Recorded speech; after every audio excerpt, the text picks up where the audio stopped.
കണ്ണാടിശ്ശേരിൽ ക്ഷേത്രത്തിൽ കുത്തിയോട്ടപ്പാട്ടും ചുവടും നടത്തി. ക്ഷേത്രത്തിലെ മകം മഹോത്സവത്തിന്റെ ഭാഗമായാണ് കുത്തിയോട്ടപ്പാട്ടും ചുവടും നടത്തിയത്. ക്ലാപ്പന കണ്ണാടിശ്ശേരിൽ ക്ഷേത്രത്തിലാണ് മകം മഹോത്സവത്തിന്റെ ഭാഗമായി കുത്തിയോട്ടപ്പാട്ടും ചുവടും നടത്തിയത്. ക്ഷേത്രത്തിലെ പുനഃപ്രതിഷ്ഠാ വാർഷികത്തിലായിരുന്നു കുത്തിയോട്ടപ്പാട്ടും ചുവടും നടന്നത്.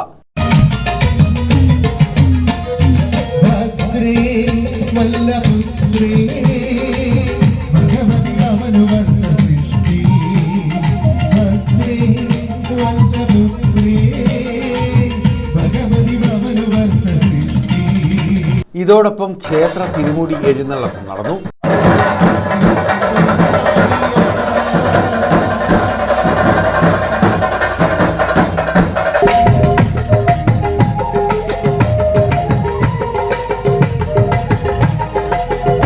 കണ്ണാടിശ്ശേരി ക്ഷേത്രമുറ്റത്ത് കുത്തിയോട്ടക്കളത്തിൽ തുള്ളി നിന്ന ഭഗവതി വലിയപടിക്കൽ ക്ഷേത്രത്തിലെ മുടിയെഴുന്നള്ളത്തിന്റെ അടുക്കലേക്കെത്തി സ്വീകരിക്കുകയും ചെയ്തു.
News bureau, Thazhava.